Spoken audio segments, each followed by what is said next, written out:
Let's get into these blueberry almond pancakes. Okay, so recipes. You can do some frozen or fresh blueberries, some almond milk, baking powder, almond butter, coconut oil, vanilla extract, and maple syrup.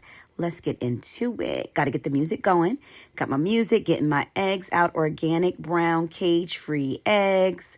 Put those away. Let's get the cracking. And I'm saving my shells. The shells are great for those of you that are gardeners. Save them and put them on your rose bushes. Okay.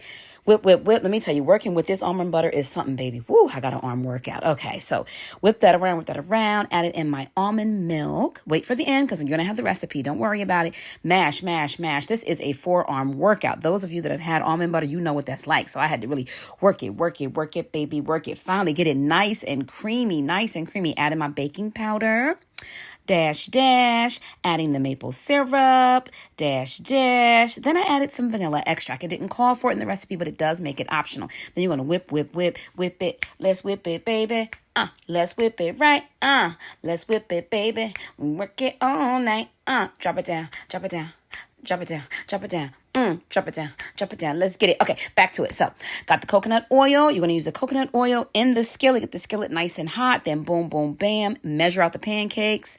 About a quarter cup each. Once I realized that was good, I didn't need the measuring cup anymore. I'm dancing. Add the blueberries. Boom. They wasn't coming out like, perfect. But let me tell you, despite them not flipping perfectly, not coming out circular, baby, listen. These things is good. So look at my dog. My dog so used to me putting almond butter in his food. He was begging. I was eating them as I was cooking up a batch. So good. Okay.